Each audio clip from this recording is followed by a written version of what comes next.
a gente tem uma participação, é um co-host da nossa Summer School, o INPI, e a participação dele sempre é fantástica por meio dos seus analistas, tecnologistas, pesquisadores, que eles falam sempre da visão deles. Nós já tivemos aqui sobre marcas, ontem foi bem bacana, que falou do passo a passo, como é feito o exame técnico, trouxeram exemplos, e novamente o INPI se faz presente na nossa Summer School, no tema 6, aspectos técnicos de registro de IG e marcas coletivas, que vai fazer um caso de estudo de indicações geográficas da senhora Suelen Costa Vargas, que é tecnologista do INPI, está do outro lado, né? A gente está desse lado daqui, tentando fomentar as marcas coletivas e as indicações geográficas, e do lado de lá ela vai falar como é que ela faz essa avaliação. Suelen, muito obrigado pela sua disponibilidade, agradecemos novamente ao IPI e ao INPI por estar sempre suportando uma parceria longa com a Summer School, e a palavra é sua. Muito obrigado. Bom dia, pessoal. Eu que agradeço, né, em nome do INPI, essa oportunidade de participar desse evento é sempre muito legal. É muito importante para a gente também ter essa visão do outro lado, né? A gente vem por como importante a disseminação da nossa visão, mas para a gente também ver a visão do outro lado também é bem legal. Bem, o meu nome é Suelen, eu sou tecnologista do INPI há 4 anos e trabalho na divisão de Exame Técnico 10, que é a única divisão que trabalha, além de marcas de produto e marcas de serviço, a gente também trabalha com as marcas coletivas, as marcas de certificação e com as indicações geográficas.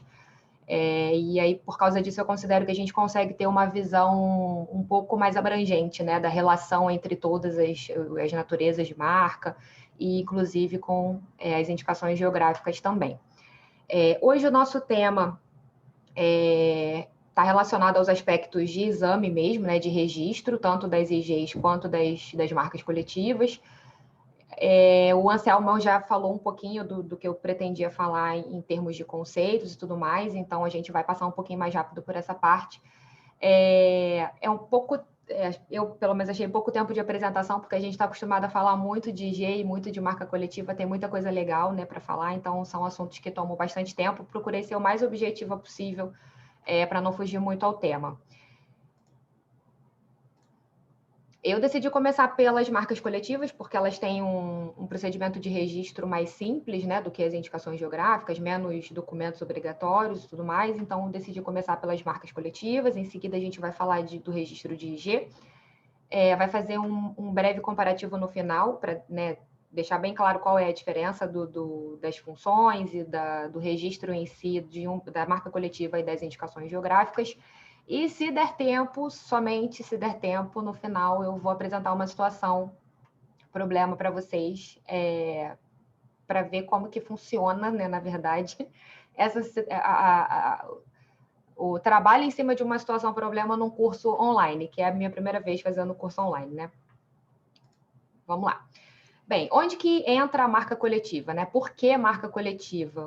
Que categorização é essa, né? Como o Dani falou ontem com vocês, as marcas, elas são categorizadas em vários tipos diferentes, e uma dessas categorizações é a partir da natureza da marca, né? Então, nós temos 4 naturezas de marca, são as marcas de produto, as marcas de serviço, as marcas de certificação e as marcas coletivas. Então, quanto à sua natureza, quanto à sua função específica, nós temos 4 tipos de marcas, por assim dizer, e hoje o nosso assunto aqui é a marca coletiva.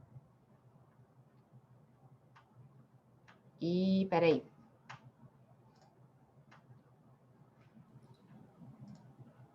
Deixa eu refazer aqui. Isso, agora a gente vê a sua tela. Até então a gente não via. Ai, gente, desculpa. Agora tá tudo certinho, né? Sim. Bem, então, continuando aqui. Então, como eu estava dizendo, a marca coletiva é uma das naturezas, né, de marca, são 4 naturezas, a marca coletiva é uma delas. E qual que é a função, então, da marca coletiva, né? O que é a marca coletiva? A marca coletiva, como o Anselmo já falou, é um sinal que vai identificar que determinados produtos ou serviços, eles são provindos dos membros de uma determinada entidade.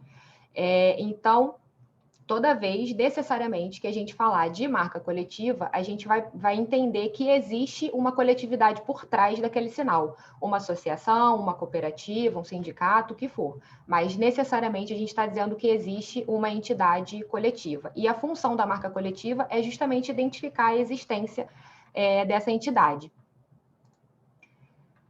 Comparando, né, para a gente diferenciar melhor, comparando a função da marca coletiva com a função das marcas de produto e serviço que a gente viu ontem com o Daniel, a gente tem que a marca de produto, a marca de serviço, ela vai identificar e distinguir produtos ou serviços que sejam idênticos, semelhantes ou afins de origem diversa.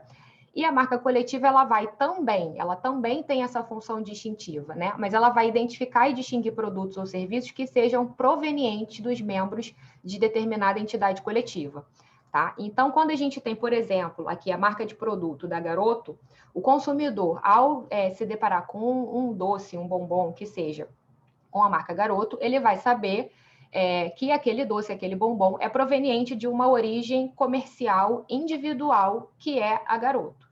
E aqui para a gente, não importa se a Garoto comprou a Nestlé, se a Nestlé comprou a Garoto, se é uma empresa só, se a marca foi transferida, cedida, licenciada, não importa. Para o consumidor, o que ele tem de imagem quando ele vê a marca é uma origem comercial individual única. E aí, dependendo das relações que o consumidor tiver com aquela marca, ele vai ter, né, informações sobre se o doce é bom, se não é, se ele gosta, se não é, relacionado às características daquele produto, né? Em relação à marca coletiva, na verdade, o objetivo, a função, é que o consumidor, ao identificar um produto identificado pela marca coletiva, ele sabe que aquele produto foi feito por um membro de uma entidade coletiva. Então, a marca coletiva vai identificar uma origem coletiva, né? Não é mais uma origem comercial individual. Não vai estar mais indicando a existência de uma empresa por trás, vai estar identificando a existência de uma coletividade. E a gente está aqui falando o tempo todo de coletividade, né? Necessariamente precisa ter uma entidade coletiva. Quem é essa entidade coletiva, né? Quem que pode requerer o registro de uma marca coletiva? A LPI diz que o registro da marca coletiva só pode ser requerido por pessoa jurídica, então aí a gente já exclui as pessoas físicas, né? Precisa necessariamente ser uma pessoa jurídica, e essa pessoa jurídica precisa ser representativa de coletividade. Além disso, um comitê específico do INPI também determinou que entes governamentais, entes públicos, não possuem legitimidade para registrar a marca coletiva, porque o INPI entendeu que uma prefeitura ou uma secretaria, por exemplo, elas possuem a finalidade específica relacionada ao interesse público. Então, elas não têm competência, não deveriam ter competência de representar um interesse, ainda que pluriindividual, né, um interesse de uma coletividade, mas de uma coletividade específica, né, um interesse privado ali de uma entidade específica. Então, eu trouxe aqui para vocês alguns exemplos de quem pode requerer esse registro de marca coletiva, né? Então, nós temos os mais comuns, que são as cooperativas e as associações. O exemplo da Coopercook, né, que o Dani acho que comentou ontem, teve um outro palestrante também ontem que comentou. Uma marca coletiva que assinala diversas geleias, compotas, né, alguns produtos alimentícios. A Coopercal, que o Anselmo também acabou de falar na apresentação dele, que é uma marca coletiva para cacau, né? E é de uma região que possui registro de indicação geográfica, né? Uma indicação de procedência, que é Linhares, também para cacau, né? Para amêndoas de cacau. E a Cooperal aqui, que é uma marca coletiva para assinalar cereais, é uma marca de Alagoas. Os exemplos de associações que eu trouxe também são uma associação de cervejeiros do Rio, uma associação de vinhos de altitude, uma associação de produtos agrícolas, sempre tentando manter dentro do tema, né, de produtos agroalimentares, e os não tão comuns assim, mas que a gente também recebe pedido de registro, são de federações, institutos, confederações, entre outros, né? Então, aqui eu busquei trazer para vocês alguns sinais com o nome, né, com o tipo da entidade coletiva no próprio sinal, na própria marca. para facilitar a visualização, mas isso não é uma obrigatoriedade, tá? O sinal ele pode ser composto e apresentado das mesmas formas que o Daniel apresentou ontem, então ele pode ser nominativo, ele pode ser figurativo, ele não precisa necessariamente ter o nome da associação ou da cooperativa ou do que for, aqui é apenas para a gente visualizar melhor.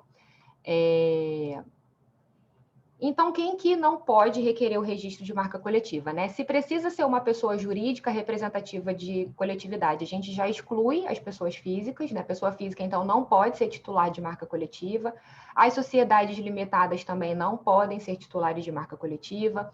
Microempreendedores individuais e empresas individuais também não podem ser titulares de marcas coletivas, porque elas não possuem a competência de representar ninguém. Mas, em caso de dúvida, né, se o examinador, no momento que estiver analisando o pedido, tiver alguma dúvida em relação à natureza jurídica desse requerente, a gente vai fazer uma exigência para o requerente esclarecer se, por algum motivo, ele é uma pessoa representativa de coletividade e a gente que não entendeu, ou para ele dizer se ele prefere mudar, então, a marca de coletiva para a marca de produto ou para a marca de serviço, né, dependendo do caso. Então, a gente já viu quem pode requerer o pedido de marca coletiva, agora a gente vai ver quem pode utilizar. Quem pode usar uma marca coletiva são todos os membros da entidade coletiva, tá? Não depende de licença, não depende de autorização específica. Basta ser membro da entidade do titular do registro e obedecer aos termos estabelecidos pela própria entidade. E aqui é importante frisar, eu acho que o Anselmo já falou, mas é importante ressaltar, que quando a gente fala de marca coletiva, a marca ela é coletiva devido ao uso, porque são vários membros associados, cooperados, sindicalizados, o que seja, são vários membros fazendo uso daquele sinal. É por isso que ela é uma marca coletiva, porque ela é de uso coletivo. Mas a titularidade da marca coletiva, ela é da entidade que requereu o registro junto ao INPI. Então, a titularidade da marca coletiva, ela é individual, tá? E o INPI, a própria LPI, na verdade, né, ela tem algumas proteções especiais da marca coletiva para proteger a função específica da marca coletiva, que é identificar uma entidade específica coletiva, né? Então, por conta disso, o INPI entendeu, por exemplo, que não é permitida a transferência da marca coletiva, porque se a marca coletiva visa a identificar uma entidade específica para o consumidor, a partir do momento que a gente permite que essa marca seja transferida, como a Garoto ou a Nestlé, por exemplo, que eu falei lá atrás, essa relação se perde, essa identificação se perde. Então, o INPI entendeu que não é possível a transferência de marca coletiva. E, além disso, né, para o pessoal que trabalha com marca, já deve saber que a gente agora está com um regime de cotitularidade, que significa que as marcas podem ter mais de um titular ao mesmo tempo, mas esse regime de cotitularidade ele não vai ser aplicado às marcas coletivas. As marcas coletivas são a exceção do regime de cotitularidade pelo mesmo motivo. Se você tem mais de uma entidade sendo titular da mesma marca, se tivesse, né?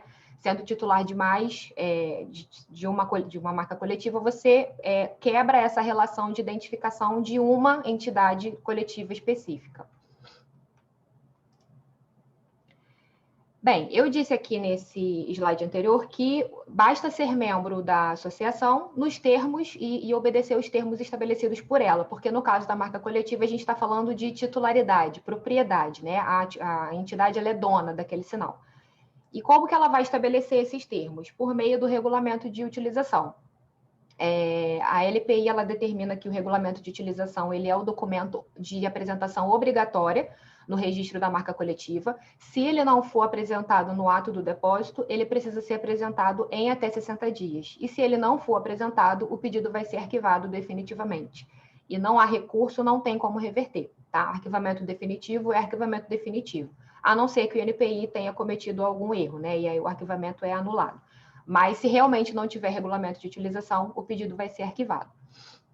A instrução normativa que dispõe sobre o conteúdo desse documento é a IN 19 de 2013 e ela tem como anexo um modelo de regulamento de utilização para facilitar, né, o preenchimento dos requerentes, mas, como eu falei, ele é de uso facultativo, então não é obrigatório fazer uso desse modelo. Mas as informações que constam desse modelo são obrigatórias, tá? Então, a gente está vendo aqui que o modelo, que o regulamento precisa descrever, né, essa entidade coletiva, dizer qual é que é o objetivo social dessa entidade, quem vai ser o representante legal, né? Eu vi que no chat alguém perguntou quem é o representante da associação, então é nesse momento aqui que vai ser indicado, geralmente é o presidente, né, da associação. O requerente precisa indicar quais são as condições de afiliação à entidade, então o que um candidato a membro precisa fazer para se tornar membro desse grupo, né, dessa associação. E aí aqui vai depender, né, de qual é o produto ou qual é o serviço, então as condições podem ser mais simples ou mais complexas. Uma associação, por exemplo, de professores, pode estabelecer nível de formação específico ou área de estudo específica, alguma coisa nesse sentido. E as condições adicionais, quer dizer, em relação ao membro, né? Além de ser membro, além de ser afiliado, o que mais esse membro precisa fazer para utilizar a marca coletiva? Além disso, a gente também pede que os requerentes indiquem quais são as condições de uso do sinal em si. Então, até então a gente estava falando das condições relacionadas ao membro, aqui a gente está falando das condições relacionadas ao sinal. Então, em que produtos ou em que serviços que esse sinal pode ser utilizado, né? Pode ser usado em flyer, camisa, livros, e-books, enfim. Como que esse sinal não pode ser utilizado? Então, as proibições, né? Como que o sinal vai ser utilizado no mercado ou não, enfim. E se esse sinal for mal utilizado, se essas condições do regulamento de utilização não forem cumpridas, quais são as sanções que essa entidade vai aplicar nesse membro? Essas são as informações obrigatórias. E se por acaso o regulamento de utilização chegar para a gente incompleto, faltando alguma coisa, a gente vai fazer exigência também. Desde que o documento seja apresentado, a gente consegue fazer exigência em cima dele em vez, né, do arquivamento definitivo. Como eu falei, esse modelo ele é de uso facultativo e quaisquer alterações que sejam realizadas no regulamento de utilização pela entidade coletiva, elas precisam ser apresentadas ao INPI, tá? Por meio de petição própria. Então, seguindo, a gente costuma apresentar esse slide quando a gente está falando de marca coletiva e de indicação geográfica, que é meio que um passo a passo do registro, mas começando do começo mesmo, né? A gente fala do pré-registro, a organização, o que precisa ser feito, quais são os principais desafios dessa organização prévia, até chegar, né, no pós-registro e um pouquinho do que o Anselmo falou, que é da gestão estratégica do sinal, né? Não basta registrar o sinal. O que precisa ser feito para que esse sinal realmente chegue ao mercado, chegue ao consumidor e cumpra a sua função. Hoje o nosso assunto aqui ele vai se restringir ao registro em si, né? Então a gente vai focar aqui nos 3 quadradinhos do meio. Em relação ao pré-registro, o que eu vou focar com vocês é que essa organização dos produtores, ela precisa ser, ou dos prestadores de serviço, ela precisa ser feita a partir, né, da criação de uma pessoa representativa de coletividade, como a gente já viu, que pode ser uma associação, uma cooperativa, enfim. Em seguida, a gente vem aqui para a criação do sinal, e aí aqui é importante ter em mente todas aquelas condições e aquelas proibições que o Daniel apresentou ontem, todas aquelas proibições em relação à distintividade, à disponibilidade, não pode ter bandeira, não pode ser descritivo, na marca coletiva também não pode, tá? O sinal precisa obedecer todas aquelas condições. Depois da elaboração do regulamento de utilização, como eu falei, ele é um documento de apresentação obrigatório. Se não tiver regulamento de utilização, não tem marca coletiva, e então ele precisa ser feito de preferência antes do depósito, né?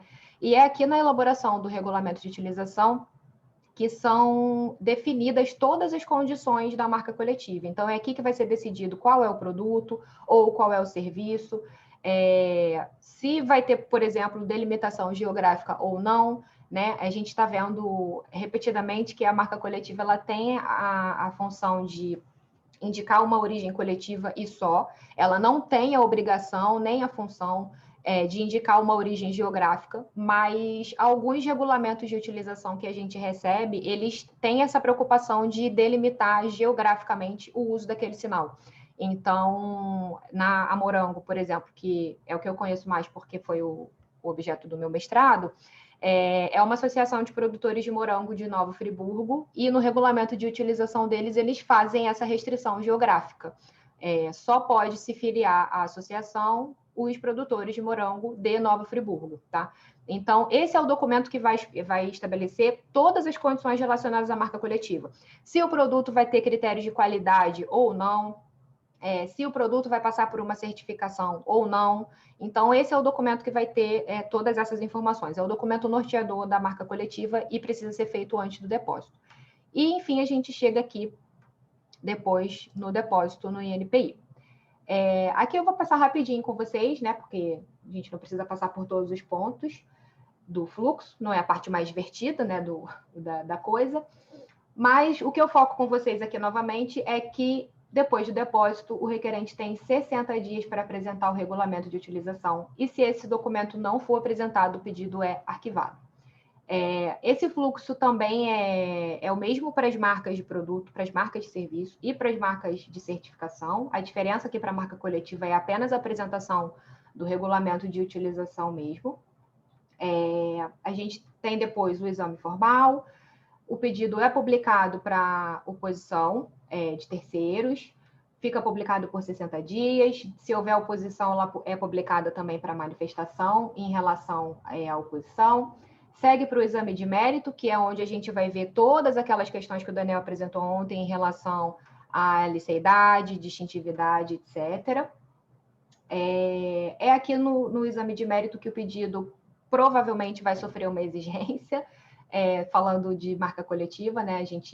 Marca coletiva ainda é um instrumento de PI bem desconhecido, né? Então, a gente tem muito pedido que chega por desconhecimento. Não era para ser uma marca coletiva, mas chega como marca coletiva. Ou chega um regulamento de utilização faltando informação. A gente vai ver daqui a pouquinho. Então, é aqui que esse pedido vai sofrer uma exigência. Se a exigência não for respondida, o pedido é arquivado. Sendo respondido, o pedido volta para o exame de mérito e, finalizado o exame de mérito, o pedido pode ser sobrestado, que é quando há uma situação anterior pendente, então a gente não consegue resolver o pedido porque alguma outra coisa anterior precisa ser resolvida antes. O pedido pode ser indeferido ou o pedido pode ser deferido. Em caso de indeferimento, a gente tem a possibilidade de recurso, e sendo deferido, o pedido vai para...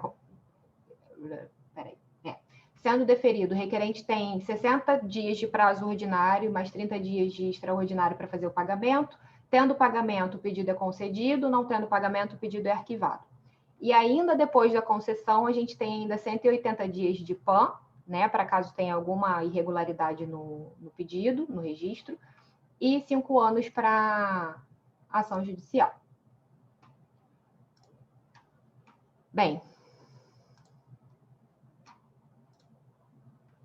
depois da concessão, o registro de marca, de todas as naturezas de marca, não só da marca coletiva, ele tem a vigência de 10 anos a partir da data de concessão, e esse período ele pode ser prorrogável indefinidamente por mais 10 anos, sempre que o requerente quiser. Então, se o requerente quiser, ele vai ter a marca dele para sempre.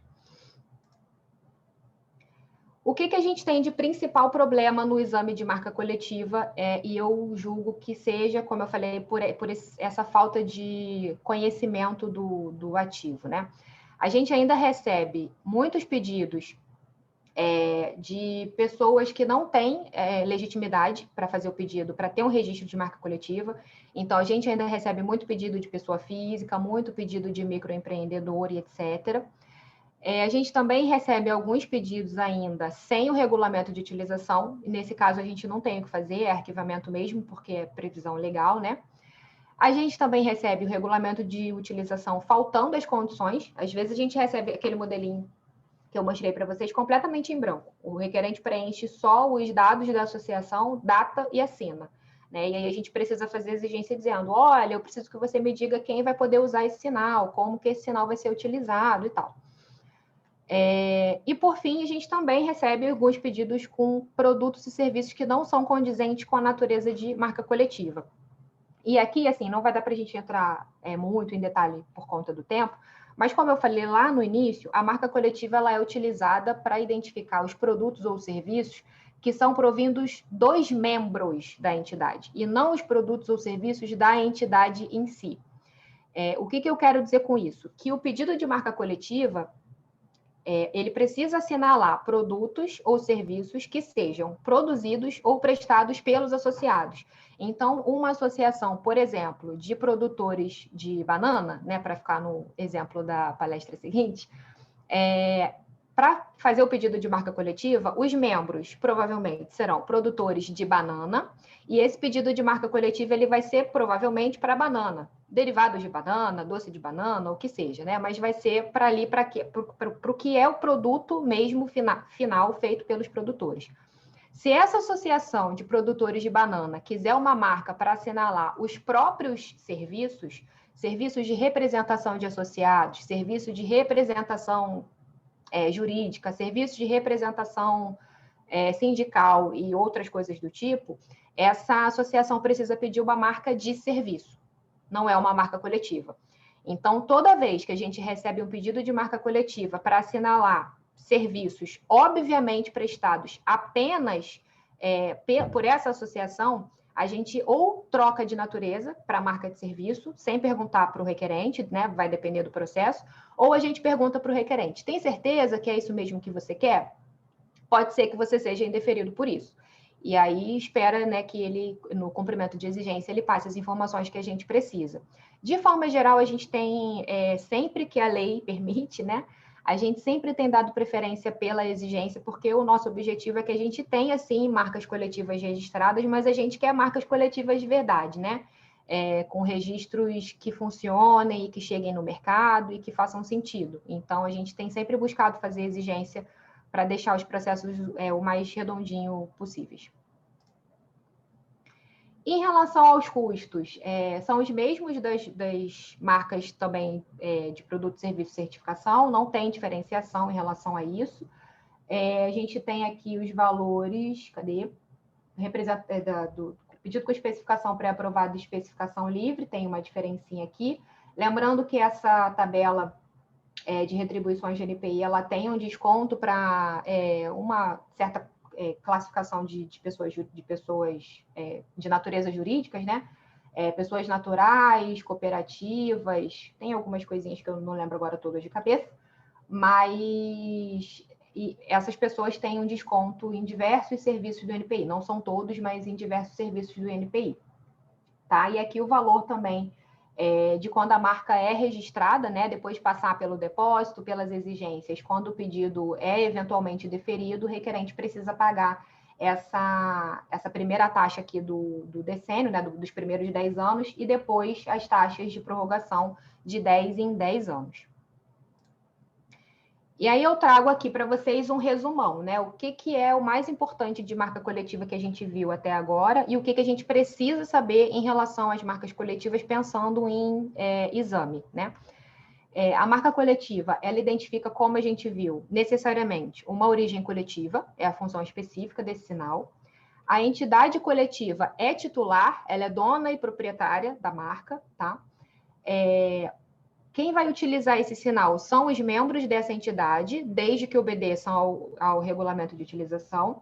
Então, o regulamento de utilização é o documento que rege, né, o registro e o uso da marca coletiva. E a marca coletiva tem a vigência de 10 anos, prorrogáveis sempre, né, enquanto o requerente tiver interesse nesse sinal. Tá? E aí a gente entra, então, nas indicações geográficas. Tá?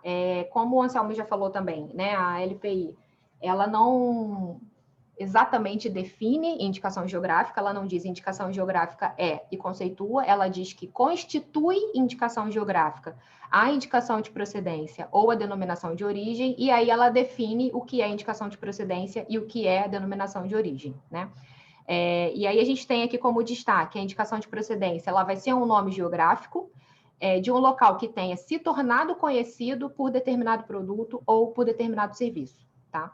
E no caso da denominação de origem, a gente tem também o nome geográfico, só que aqui a gente não está falando de reputação. A gente está falando de um meio geográfico, na verdade, um produto ou de um serviço que tem características ou qualidades que são provenientes do meio geográfico de onde esses produtos ou serviços se originam, tá?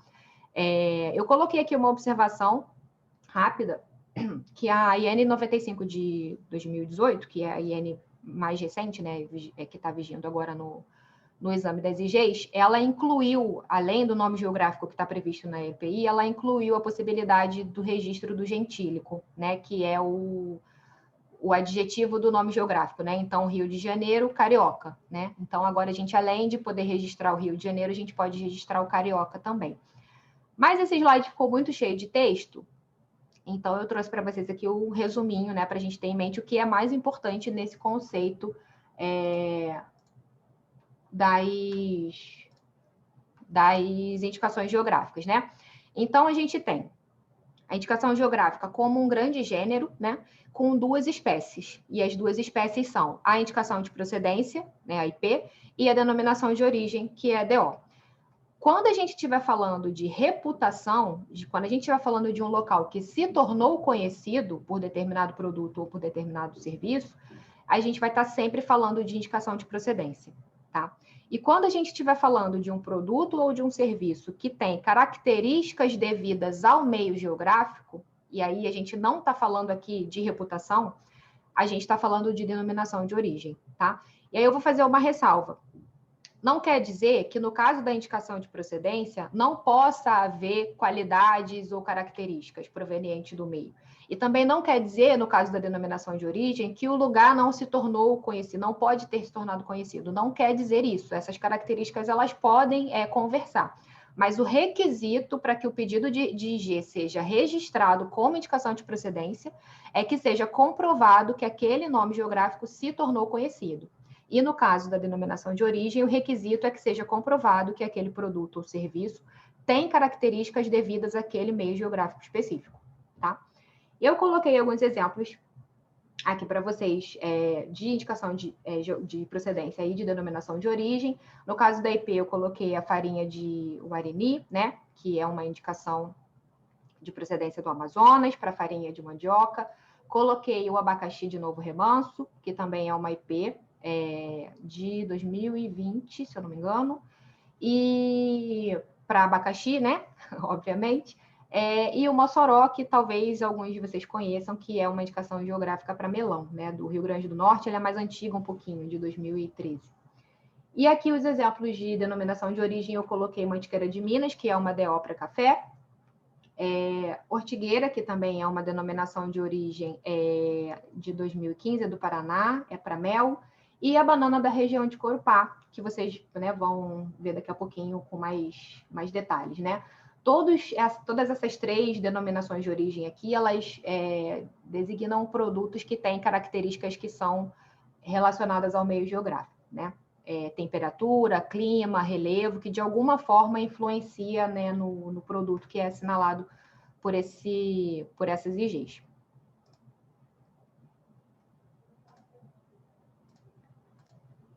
Seguindo aqui, então a LPI até agora, pelo que a gente viu, ela disse que IG é IP ou DO, ela disse o que é uma IP e ela disse o que é uma DO. Além disso, ela disse que a proteção da indicação geográfica, ela se estende à representação gráfica, figurativa ou geográfica, o que significa que essas imagens que a gente vê aqui, por exemplo, né, nesse slide anterior, elas também são protegidas junto com o nome geográfico, porque o foco da proteção da IG é o nome. Mas a LPI explicitamente determinou que essas representações também são protegidas, tá? Desculpa. Além disso, a LPI determinou que não tem proteção para o nome geográfico que tenha se tornado comum. Então, os exemplos que a gente tem, os exemplos mais comuns, né? O queijo Minas, por exemplo, ele não é mais identificado como um queijo necessariamente proveniente do estado de Minas Gerais, né? É um tipo de queijo. Acho que a maior parte, né, de vocês conhece o queijo Minas como um tipo de queijo.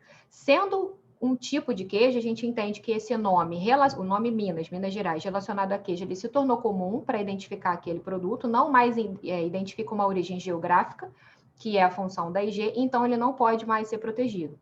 Outros exemplos, a uva Itália também, é um tipo de uva, né? Você vai no mercado, no sacolão que seja, você vai procurar pela uva Itália, você não vai achar que a uva Itália veio da Itália. Um outro exemplo que a gente costumava apresentar também era a castanha do Pará, que a Sheila colocou na apresentação do Anselmo. Mas desde que eu fui fazer uma apresentação em Belém, que foi quando eu conheci a Sheila, inclusive, e estava no slide a castanha do Pará, e eu dei como exemplo de nome comum, e eu quase apanhei, eu nunca mais falei da castanha do Pará. Mas até então era um exemplo que a gente usava também. Para identificar um produto que se tornou tipo, né? Eu, particularmente, conheço a castanha do Pará como um tipo de castanha, tá? Aqui no Rio a gente tem o feijão carioca, né? A carioquinha, só para dar o exemplo aqui do gentílico, também não é mais, se foi algum dia, não é mais para identificar a origem geográfica, né? É um tipo de feijão.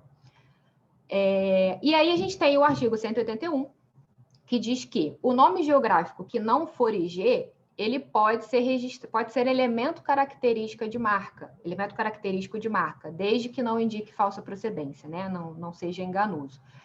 E é por causa desse artigo que a gente tem diversas discussões relacionadas à convivência da indicação geográfica com as marcas, e especialmente com as marcas coletivas, né? Que estão ali mais próximas por conta desse uso coletivo. E aí, entrando também um pouco no que a colega perguntou mais cedo para o Anselmo em relação aos conflitos, né? Por que talvez haja conflitos no registro de marca coletiva e no registro de indicação geográfica?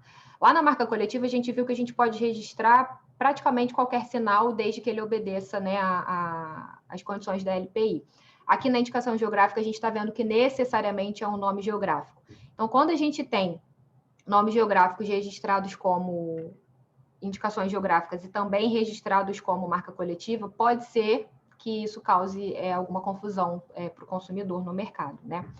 E uma coisa que eu não coloquei aqui na apresentação, porque eu tentei dar uma enxugada, mas que a pergunta da colega acabou chamando a minha atenção, é que uma das proibições do artigo 124 da LPI diz que a indicação geográfica, o nome que é protegido como indicação geográfica, não pode ser registrado como marca. Então, se a gente já tem uma indicação geográfica registrada, né, um nome geográfico registrado como IG, esse nome não vai poder ser registrado como marca coletiva posteriormente, tá? É uma observação importante. Então, é uma das possibilidades aí de conflito, né, de proteção contra esse conflito. O artigo 182, ele diz que o uso da IG é restrito aos produtores ou prestadores de serviços estabelecidos na área, desde que eles cumpram as condições, tá? E aí, é basicamente isso que a LPI fala, né? O parágrafo único do 182 basicamente falou, se vira aí NPI, né? São 7 artigos sobre IG na LPI, e o restante o INPI estabelecerá as condições de registro das IGs, né? Então, a gente estabelece as condições de registro das IGs, a IN que está com a vigência atual, né, é a IN 95 de 2018, como eu já falei, e além disso, a gente está fresquinho com a primeira edição do Manual de Indicações Geográficas, né? Ele foi publicado no início do mês, ele ele entra em vigor a partir do dia 1º de fevereiro, então está fresquinho, mas já está disponível na página para se alguém quiser dar uma olhada, estudada, enfim. Então, são esses 2 instrumentos hoje que vão estabelecer as condições para o registro das IGs no INPI, tá? E aí, fazendo, assim como a gente fez com as marcas coletivas, a gente entra aqui, então, em quem pode requerer, né, o registro de indicações geográficas. Diferente das marcas coletivas, em se tratando de IG, a gente não fala em titularidade. A entidade que vem ao INPI fazer o pedido de registro de indicação geográfica, ela é basicamente uma ponte entre os produtores e o INPI, porque não dá para todos os produtores virem ao INPI fazer o pedido de registro, né? A gente precisa de um representante, Por outro lado, o direito de uso, como a LPI estabelece, é de todos os produtores estabelecidos na área. Então, a titularidade do direito de uso da IG é dos produtores e não do requerente. Tá? Então, a gente diz que o requerente da IG no INPI, ele é apenas o substituto processual do pedido. Ele não é titular do pedido. E isso é uma coisa que a gente é bem chato e tem feito exigência para que seja retirado do processo quando o substituto processual se refere a ele mesmo como titular. Enfim, a gente é bem chato em relação a isso para evitar que indevidamente seja restringido o direito de uso dos produtores que estão estabelecidos na área. Enfim, então, para ser um requerente de IG, é necessário que essa pessoa jurídica tenha autorização legal para ser substituto processual, é a lei que determina quem pode ser substituto processual, tá? Então, hoje a gente tem como possibilidades associações, sindicatos, cooperativas, federações e outras possibilidades que a lei venha a prever no futuro como substituto processual, tá?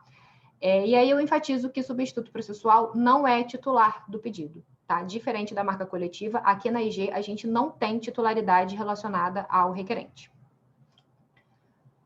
Além disso, além de poder ser substituto processual, o que o substituto processual precisa cumprir de requisitos para vir ao INPI? Ele precisa estar estabelecido no território da IG, ele precisa ser representativo da coletividade, e essa representatividade a gente examina tanto em termos quantitativos, né? Se você tem um grupo de 50 produtores, você não pode vir ao INPI com 3 produtores apenas, né? Representando apenas 3 produtores. A gente entende que essa representatividade, em termos quantitativos, ela está desproporcional, né? Não existe representatividade, na verdade. E ela também tem a ver com o produto ou o serviço em si. Então, a associação ela precisa ter uma relação direta com o produto ou com o serviço em si, para a gente considerar que ela é representativa. E o quadro social desse substituto processual, ele precisa ser formado total ou predominantemente por participantes da cadeia produtiva. Então, pode ser, voltando para a Associação de Produtores de Banana, a associação pode ser composta apenas por produtores de banana, né, se for uma indicação geográfica para banana, mas também pode ter participação de parceiros, né, de instituições de pesquisa, Secretaria de Agricultura, enfim, desde que a maior parte do corpo social seja de produtores de banana, que é o produto objeto da IG, tá? Os casos específicos que a gente tem em relação à legitimidade da IG é quando há apenas um produtor ou um prestador de serviço no local. Então, nesse caso, ele pode vir solicitar a IG em nome próprio, tá? E aí, futuramente, se aparecerem mais produtores ou prestadores de serviço, vai ser necessário criar uma entidade para representar esse grupo. E no caso da IG estrangeira, ela precisa já ter sido reconhecida no seu país de origem, e aí quem vai solicitar o registro aqui é o requerente legitimado no país de origem daquela IG, tá? Deixa eu só dar uma olhada no chat, porque eu estou vendo que ele está aqui bombando, e eu não sei se é algum problema de conexão, alguma coisa assim. Não, o chat está falando de um caso de um seriado americano que comeu muita castanha do Pará, e se aquilo é verossímil ou não, por isso que está com bastante. Não é nada contigo, não. Então tá bom. Eu estava com problema de conexão antes na apresentação do Anselmo, mas eu estou com medo da minha conexão estar ruim. Mas, seguindo então, obrigada. Seguindo então, a gente já falou de quem pode requerer, agora a gente vai falar de quem pode usar. Para usar a IG, como a gente viu na LPI, precisa estar estabelecido no local, então a indicação geográfica, ela se refere a um local, né, a uma área específica que vai ser informada para a gente no processo, e os produtores ou prestadores de serviço, para usarem esse sinal, eles precisam estar estabelecidos nessa área, tá? Eles também precisam cumprir o caderno de especificações técnicas. Aqui, no caso da indicação geográfica, é o caderno de especificações técnicas, que é o documento norteador que vai estabelecer todas as condições e proibições de uso desse sinal. Então, o produtor ou prestador de serviço precisa cumprir o disposto nesse caderno. E ele precisa também estar sujeito ao controle que vai ser estabelecido nesse caderno, tá? E aí, aqui, de novo, o substituto processual, ele não é titular, tá? E além dele não ser titular, o produtor ele não precisa ser associado, ele não precisa ter nenhum vínculo com o substituto processual. O substituto processual é apenas a entidade que vai gerir a indicação geográfica, mas o direito de uso é de todos os produtores estabelecidos naquela área, sem necessidade de vínculo com a associação ou cooperativa ou o que seja. Tá?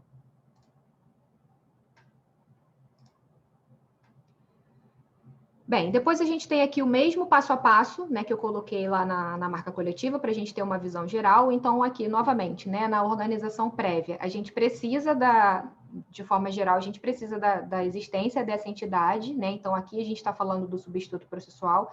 Essa entidade, ela pode ser criada pro registro de IG, tá? Não tem necessidade de que essa entidade exista há muitos anos. Tá? Os produtores podem se organizar e criar uma entidade para fazer o pedido de IG, não tem problema nenhum nisso, desde que essa entidade seja representativa. Em seguida, né, da criação dessa entidade, vem a decisão sobre o sinal. E aí, assim, lá na marca coletiva eu coloquei a criação do sinal. Aqui eu coloquei decisão entre aspas, porque, na verdade, acho que o Anselmo também falou bastante isso na apresentação dele, a indicação geográfica, ela o registro, né, no INPI, ele é, na verdade, o reconhecimento de uma situação que já existe. Né? A indicação geográfica, ela já existe. O nome que se tornou conhecido, já se tornou conhecido. O produto que tem as características ou qualidades, ele já tem. Né? O requerente, ele vai apresentar as documentações, vai comprovar que essa situação existe para o INPI, e o INPI vai dar um ok. Existe, o registro existe para fins diversos. Né? Então, aqui, na verdade, o nome geográfico ele não vai ser inventado, né? Principalmente falando de indicação de procedência. Essa associação vai apenas indicar para o INPI qual é o nome geográfico, com o nome do produto ou sem o nome do produto, como eles preferirem, que vai ser o objeto de registro da IG. Tá? Como a gente viu, precisa necessariamente ser um nome geográfico ou gentílico. Esse nome geográfico ou gentílico pode vir acompanhado do nome do produto ou não, como a gente viu, por exemplo, a banana de Corupá, que tem o nome do produto, mas poderia ser apenas Corupá, é uma decisão do agrupamento, né, dos produtores. E como a gente viu também, a proteção se estende à representação. Então, é uma decisão também que o grupo precisa tomar, se eles querem uma representação gráfica ou se eles querem registrar apenas o nome sem nenhuma estilização. Em seguida, precisa ser elaborado o caderno de especificações técnicas e todos os outros documentos relacionados ao registro, que a gente já vai ver, e é aqui que vão ser definidos, né, todos os requisitos, enfim, condições de uso da indicação geográfica. Seguindo aqui, né, o pedido de IG hoje, ele é feito de forma totalmente eletrônica, tá? A resolução é de 2019, eu coloquei aqui o print da página para vocês verem, lá é o nosso EIG, tá? O pedido é todo eletrônico. E os requisitos para o registro em relação à documentação, tá? A gente tem na IN 95, no artigo 7º, qual é a documentação obrigatória, tá? Então, a gente tem o requerimento, que é gerado, né, automaticamente na hora do pedido, o caderno de especificações técnicas, a procuração, se for o caso, comprovante de pagamento, comprovante da legitimidade do requerente, a comprovação da IP ou da DO, o instrumento oficial de delimitação da área geográfica, e esse instrumento ele precisa ser emitido por uma secretaria ou por um ministério que sejam afins ao produto ou serviço que está sendo pedido. Então, para continuar no exemplo da banana, né? Se for uma IG para banana, pode ser a Secretaria, por exemplo, de Agricultura ou o Ministério da Agricultura, dependendo se for um estado ou mais de um estado, né? Precisa de uma fundamentação, então não basta apresentar um mapa para a gente ou dizer qual é a área geográfica, né? Esse instrumento oficial ele vai contar uma historinha sobre a IG, então por isso que precisa ser uma entidade que tenha alguma relação com o produto ou com o serviço, tá? E a representação gráfica ou figurativa, se for o caso. E aqui a gente entra um pouquinho nos documentos principais, né? O caderno de especificações técnicas, como eu falei, ele é o documento que vai reger a IG, então ele precisa apresentar qual é o nome geográfico ou gentílico a ser protegido, a descrição do produto ou do serviço, então é aqui que o requerente vai dizer se a IG é para café, se é para café em grão, verde, torrado, moído, enfim. Qual é a área geográfica, né, referente a essa indicação geográfica.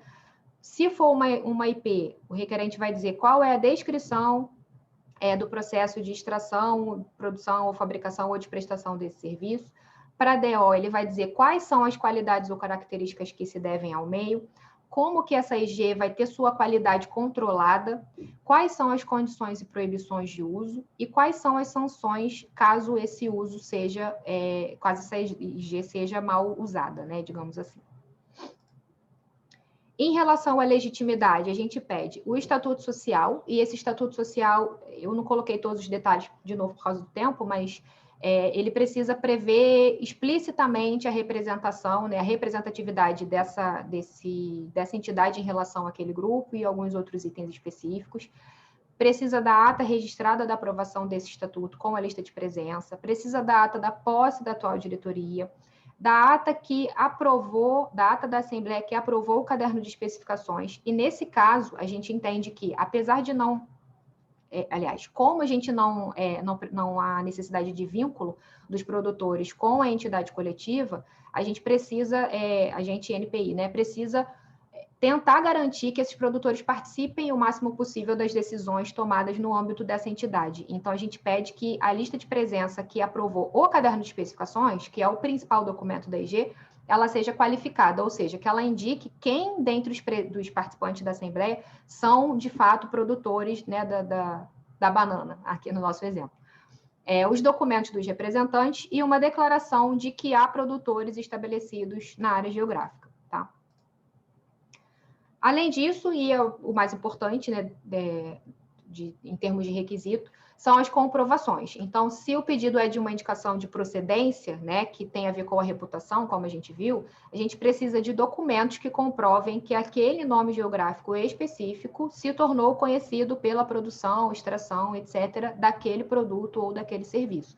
E essa comprovação pode se dar por meio de livros, enciclopédias, ilustrações, artigos, jornal, revista, notícia de internet, o que tiver de comprovação que contenha o nome geográfico e, de preferência, que sejam fontes diferentes, né? Não adianta me apresentar 50 menções provindas da mesma fonte, que aí a gente provavelmente vai fazer exigência por considerar que não está comprovado. Em relação à DO, como a gente tem um requisito mais técnico, né, as características e qualidades de um produto, o que precisa ser apresentado são as características e as qualidades, quais são do produto, quais são as influências do meio geográfico, como que uma coisa influencia na outra, né? Então, geralmente, isso é comprovado por meio de estudos técnicos, pesquisas acadêmicas, teses, dissertações, enfim. O processo de registro de IG também não vou passar item por item, mas o mais importante aqui para a gente ter em mente é que o exame hoje ele é dividido em exame preliminar e exame de mérito. O exame preliminar ele vai identificar se todos esses documentos que eu acabei de falar para vocês, se eles estão presentes no processo, se eles constam do processo, e aí a gente vai fazer exigência para aquilo que não tiver no processo, tá? Depois que todos os documentos estiverem no processo, esse pedido vai ser publicado para manifestação, tá? E essa publicação, gente, é para que terceiros se manifestem contra ou a favor, no caso da IG, tá? No caso da marca é contra, mas aqui no caso da IG é contra ou a favor, a fim, por exemplo, de dar subsídio para o exame do processo. Mas essa publicação é apenas para manifestação de terceiros. Ela não quer dizer que o pedido foi registrado, foi concedido, deferido, nada do tipo, tá? Às vezes eu estou examinando uma IP, por exemplo, e aí eu jogo no Google o nome geográfico para ter uma ideia, né? Porque se não está no Google, não existe. Então, a gente dá sempre uma olhada. E, às vezes, procurando pelo nome geográfico, eu acho a notícia de que a indicação geográfica já está reconhecida, né? E aí eu penso, mas então o que eu estou fazendo, né? Por que eu estou examinando esse negócio? Então, assim, essa publicação é apenas para manifestação. Depois que passar por essa fase de manifestação, que vai para o exame de mérito, e aí sim, a gente vai analisar o conteúdo dos documentos. Então, é aqui que a gente tenta tomar conta o máximo possível para que os produtores não tenham seus direitos restritos. E é aqui que a gente vai examinar as comprovações da IP e da DO para ver se os requisitos são cumpridos, tá? Seguindo. No caso da IG, a gente tem a concessão e expedição do certificado de forma simultânea, e aí não tem previsão nem legal e nem interna do INPI para prorrogação, nulidade, cancelamento, nada para a IG. Então, uma vez concedida, a IG está lá para sempre, tá? Depois de 24 meses da concessão, existe a possibilidade de alteração do registro. tá? É uma novidade da IN 95, não era possível antes, mas foi uma demanda, né, dos usuários, então a gente incluiu nessa alteração da IN. E aí, passando rapidinho, porque eu estou vendo que o tempo já está adiantado, o que pode ser alterado?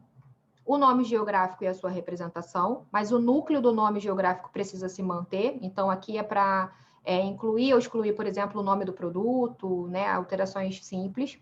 A delimitação da área, que pode ser para inclusão ou retirada, né, da área geográfica.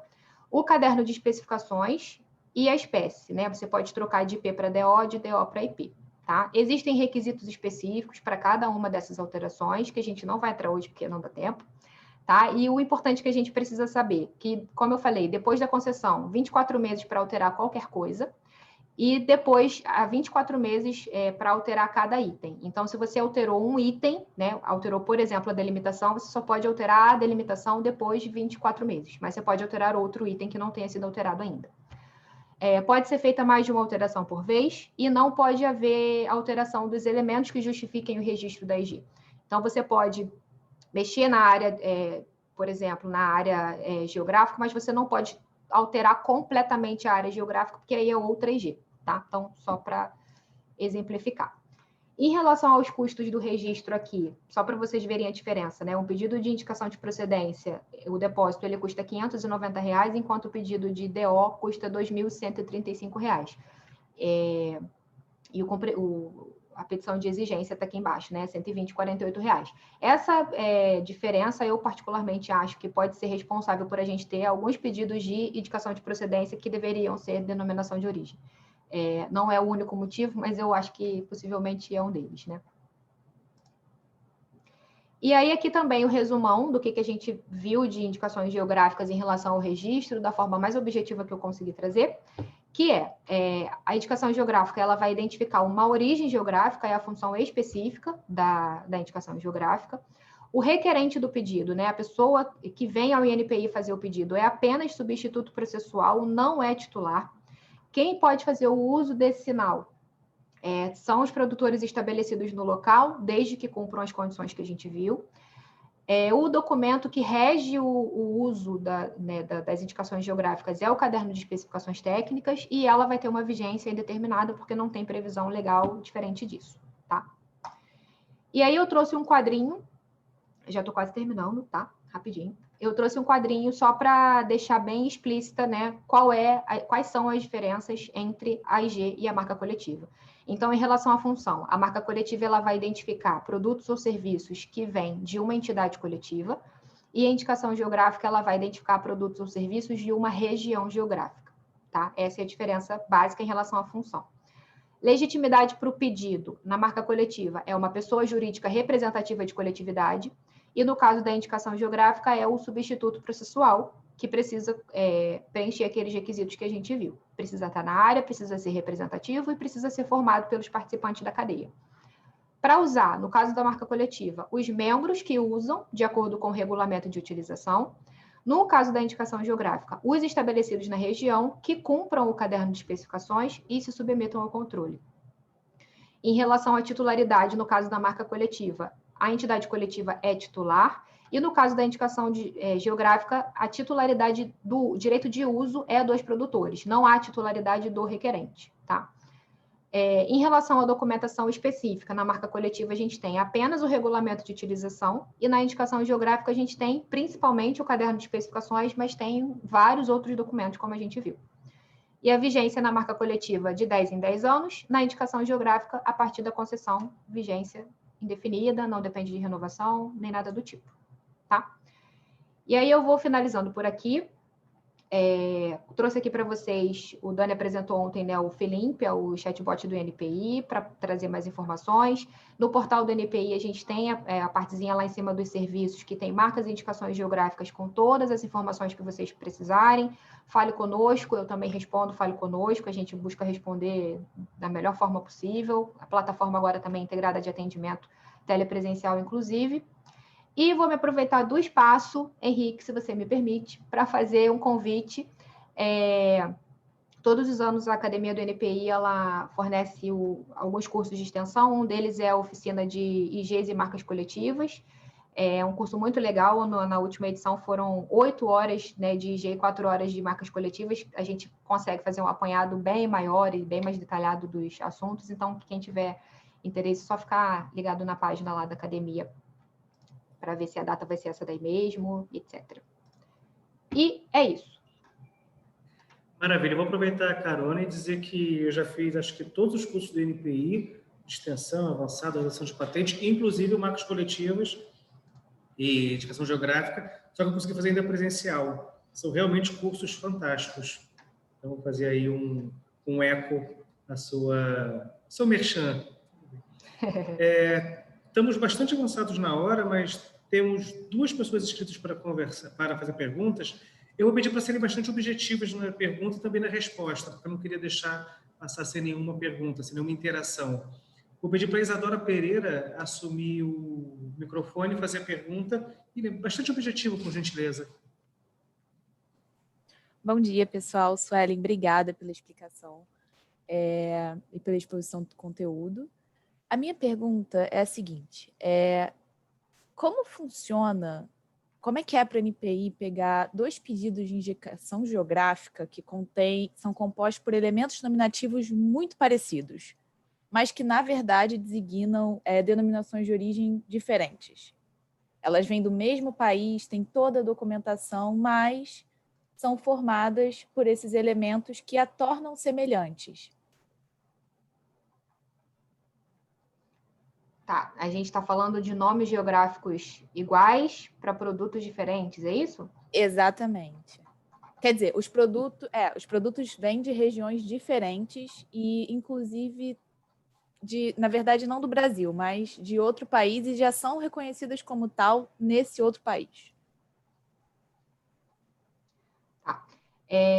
Isadora, a nossa IN 95, eu estou procurando aqui o dispositivo certinho. O artigo 4, ela trata dos termos que não são suscetíveis de registro. Então, a gente tem como não são registráveis como indicação geográfica os homônimos a indicações geográficas já registradas para assinalar produto, serviço idêntico ou afim, salvo quando houver diferenciação substancial no signo distintivo. Então, se eu estou entendendo, você está perguntando se, né, são 2 IGs com nome geográfico igual, mas o produto é diferente, é isso? São semelhantes, guardam elementos semelhantes, mas não chegam a ser idênticas, né? Se elas não são IGs idênticas, a gente a princípio, né, eu trabalho com casos concretos, mas a princípio a gente não vê problema. O nosso problema é quando a gente tem um nome geográfico igual ou o núcleo do nome geográfico igual para produtos iguais ou semelhantes que a gente entende que pode ser que haja confusão, tá? Mas, a princípio, produtos diferentes com nomes geográficos, ainda que idênticos, são indicações geográficas diferentes, tá? Perfeito. Então, a gente não vê problema, tá bom? Perfeito. Obrigada, Suelen. Nada. Obrigado pela objetividade. Então, tem mais uma segunda pessoa inscrita, que está escrito no chat, vai para um lado para o outro, eu acabo perdendo. Está aqui. Adriana Garcia. Adriana, se pudesse ser objetiva na sua questão, agradeceria bastante. Pode assumir o microfone. Tá bom, obrigada. Primeiro, parabéns, Suelen. Foi excelente a palestra, muito proveitoso. Obrigada mesmo. Vou tentar ser bem objetivo na minha pergunta. Com relação ao processo de registro, quando chega naquela fase de manifestação, né, quando um terceiro quer falar que a IG pode ser concedida ou então ser a favor da concessão da IG. Essa pessoa que vai manifestar a favor da concessão da IG, ela pode ter alguma relação com o substituto processual ou com os produtores daquela região? Ou é alguém de fora daquela região que pode manifestar a favor? Pode ser qualquer pessoa que queira apresentar subsídio a favor do registro. Não tem problema que tenha vínculo, não. Aí a gente analisa a legitimidade e a veracidade das informações apresentadas, mas não tem nenhuma exigência em relação a isso, não. Entendi. Então, a pessoa pode ter interesse direto mesmo na concessão e, nesse momento, se manifestar a favor. Sim. Maravilha. Obrigada, Suelen. Obrigada, Henrique. Nada. Obrigada a todos. Eu vi que tem outras perguntas no chat, vou pedir para o Alan, o Alan Wendel fazer aí a curadoria delas, a gente manda para a Suelen e depois disponibiliza. Suelen, eu vou passar a palavra para você agora para fazer a fala final para a gente prosseguir com o nosso programa. Eu queria agradecer de novo pela oportunidade de estar aqui nesse curso que acho que é um dos cursos mais completos, né, que tem na área de PI. Eu tive a oportunidade de participar no ano passado, naquela época longínqua, quando a gente podia se aglomerar em sala de aula, né, era legal. E é isso, eu agradeço pela oportunidade, espero que tenha sido proveitoso para todo mundo e precisando de alguma coisa, estamos aí.